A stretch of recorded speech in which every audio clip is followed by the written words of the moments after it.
Sesumbar Gubernur Sumatera Utara periode 2018-2023 Edi Rahmayadi mungkin jadi pertanda awal rivalitas Pilgub Sumatera Utara.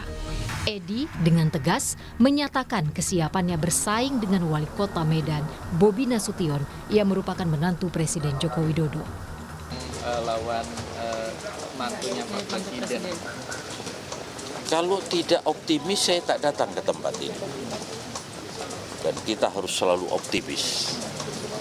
Rakyat Indonesia kan harus optimis.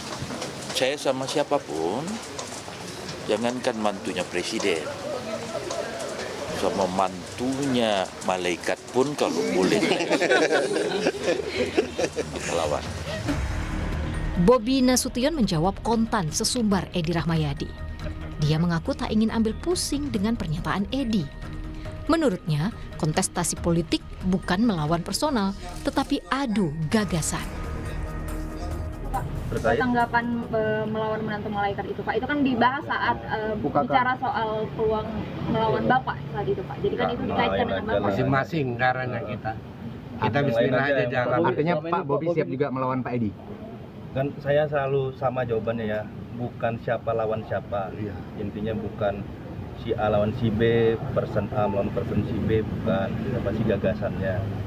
Bukan orang per orang, tapi gagasannya. Ngapain ngomongin orang, tapi gagasannya nggak dibawa, jadi lebih bagus. Kalau dari saya ya, dari teman-teman dari partai juga semuanya bicara tentang gagasan.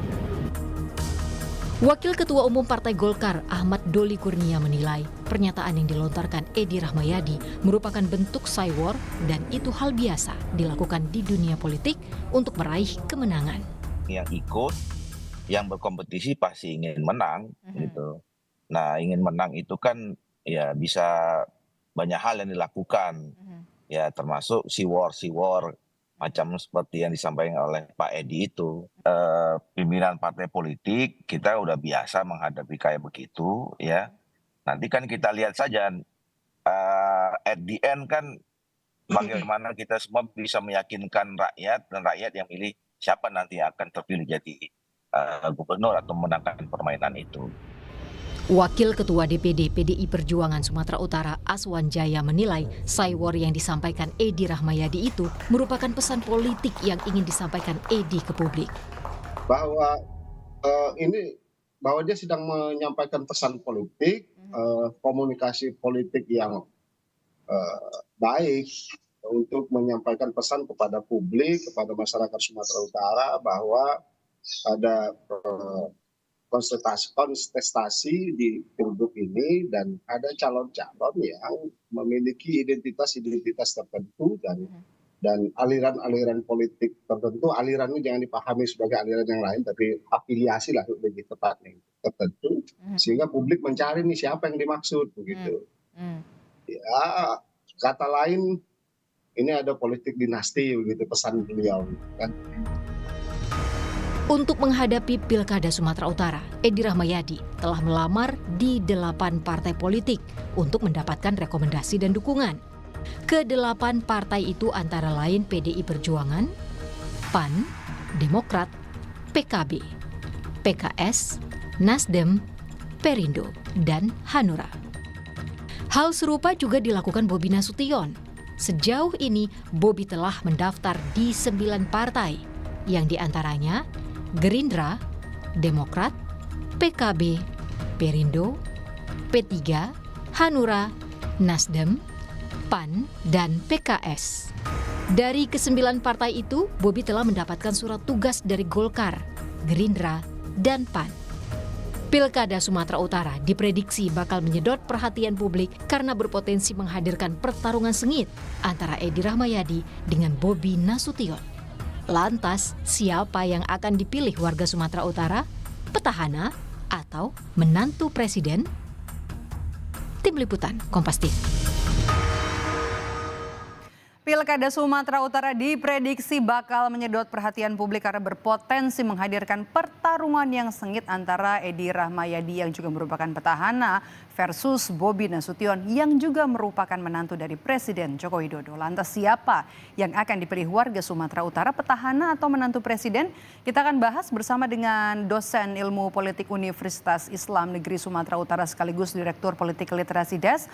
Ada Faisal Riza, selamat sore. Bang Faisal, Edi Rahmayadi menyebut jangankan menantu presiden, menantu malaikat pun siap dilawan. Apakah ini jadi bentuk cywar dari seorang Edi ke Bobi? Ya, itu cywar, kalau di Medan namanya itu ngemop. Ngemop ya? Ngemop itu. Jadi itu adalah deklarasi ya bagi saya. Memaknainya deklarasi terhadap optimisme seorang Edi Rahmayadi untuk maju di gelanggang kontestasi ke Pilgub Sumatera Utara 2024. Pasalnya kan kita tahu bahwa kontendernya seperti Bobi Nasution itu kan dalam bayang-bayang kekuasaan dari pusat gitu. Ini semacam localizing power ya, melokalisasi kekuasaan di provinsi yang itu memang sangat besar kekuatan politiknya gitu.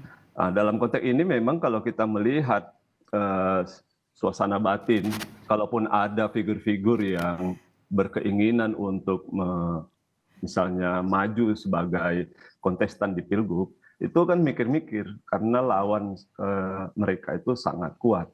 Nah, pernyataan Edi Rahmayadi ini menegaskan bahwa dia tidak takut terhadap kekuatan politik yang besar, yang penting optimis saja.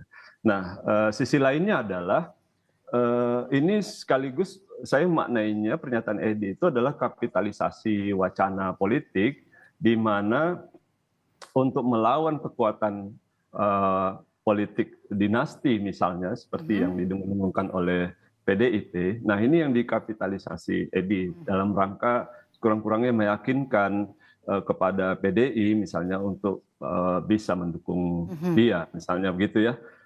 Kemudian kata kunci yang bisa kita pahami dari pernyataan para elit partai PDIP di provinsi misalnya, itu kan mereka membutuhkan figur-figur yang bernyali, berani misalnya, kemudian punya kapasitas kerja, elektability-nya juga bagus, keberterimaan publiknya juga bagus. Nah, terutama yang tadi, yang berani, bernyali. Nah, pernyataan-pernyataan Edi itu kan dipahami sebagai penegasan sekali lagi bahwa dia itu berani menghadapi. Artinya tidak takut ya kepada kekuatan politik besar. Ini bisa jadi pesan politik untuk level nasional, untuk partai-partai di luar koalisi yang sudah pasti mengusung nanti menantu Presiden Jokowi seperti partai-partai yang ada di Koalisi Indonesia Maju di level nasional, begitu?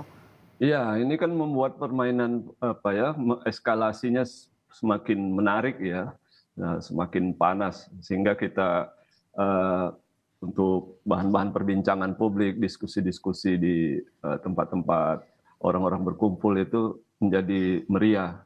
Karena kalau diskusinya cuma ya sudahlah ada menantu presiden, dialah yang menang itu, kira-kira kalau itu yang suara-suara yang ada di perbincangan publik kan jadi kontestasi ini jadi nggak menarik.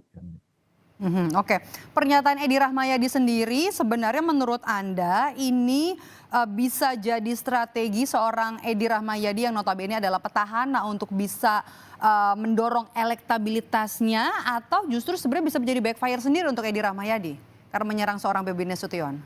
Ya, sementara kan yang terlihat seperti yang saya sampaikan tadi bahwa partai-partai yang akan mengusung atau memperhitungkan figur Edi ini, seberapa meyakinkan figur Edi ini di mata partai-partai itu kan gitu kan. Jadi kalau misalnya PDIP itu merasa membutuhkan figur yang berani dan bernyali, nah pernyataan Edi itu adalah jawabannya begitu. Kan begitu. Lalu kalau itu nanti menjadi bumerang atau kembali pernyataan itu kepada Edi Rahmayadi, itu resiko saja, resiko politik. Tapi kan dalam hal ini dia ingin memastikan dukungan-dukungan politik kepada dia dari partai politik itu. Gitu. Tapi menurut Anda, apa analisa Anda? Kenapa hingga saat ini PDIP belum resmi memberikan dukungan kepada Edi Rahmayadi. Edi Rahmayadi ini kan digadang-gadang bakal jadi rival yang cukup berat begitu ya untuk seorang Bobi Nasution. Kalau memang misalnya PDI Perjuangan akan mendukung siapapun yang menjadi lawan Bobi nanti di Pilkada Sumatera Utara. Saya kira bisa dipahami dari dua ide ya. Pertama, ide yang prinsipil. PDIP adalah partai kader yang sangat memegang kuat prinsip-prinsip kaderisasi, pelembagaan, ide-ide demokrasi, ide-ide kebangsaan segala macam sangat kuat di dalam PDIP itu sendiri. Sehingga konsekuensinya adalah mereka ingin mengajukan kader terbaik mereka. Itu satu ide prinsip gitu kan. Tetapi fakta bahwa dalam 3 gelombang pemilu kada provinsi Sumatera Utara, PDIP ketika mengusung kadernya sendiri itu kan belum pernah menang ya? Belum pernah menang. Effendi Simbolon, kemudian juga ada nama mantan wakil gubernur dari Jakarta juga. Iya, Jarot. Nah, belum pernah menang kan sejarahnya juga? Ya. Nah, ini membuat ada kelompok di dalam partai itu yang saya pahami untuk mengajukan ide yang lebih realistis. Bagaimana jika kita mengusung non-kader tetapi elektabilitinya, keberterimaan publiknya itu bagus gitu kan. Nah, selanjutnya bagaimana akomodasi terhadap prinsip-prinsip perkaderan itu bisa dilakukan, mungkin mereka akan taruh wakil di situ. Nah, misalnya itu kan perdebatannya sampai sekarang belum terlihat. Kenapa PDI belum mengusung memperkenalkan ya calon mereka di Pilgub ini gitu. Oke, kalau menurut analisa Anda, Bung Faisal, saat ini siapa yang unggul, yang lebih populer antara Bobi Nasution atau Edi Rahmayadi? Ya, memang kan ada rilis survei itu ya semingguan ini saya kira itu mengumumkan bahwa Bobi Nasution elektabilitasnya, popularitasnya lebih tinggi daripada Edi Rahmayadi gitu. Tapi saya melihat terutama dalam hal pemilu kada ya, pemilu kada di gubernur, itu popularitas tidak serta-merta bisa menjanjikan raihan suara begitu.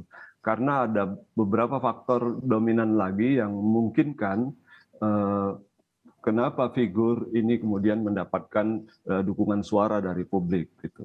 Di samping memang kelompok-kelompok kekuatan di Sumatera Utara ini kan perlu diajak ya untuk bergabung untuk memobilisasi dukungan gitu. Jadi hanya sekedar popularitas saya kira belum bisa untuk memastikan. Yang menariknya lagi kan begini, Kak, mobilisasi media misalnya, expose media tentu belakangan ini setelah Edi Rahmayadi itu tidak menjadi gubernur lagi, itu kan memang volumenya lebih rendah ketimbang misalnya Bobi Nasution itu. Panggung politiknya kurang begitu ya? Ya, begitu ya. Oke. Jadi memang wajar itu dipahami Bobi Nasution lebih populer gitu daripada Edi Rahmayadi dalam minggu ini ya. Oke.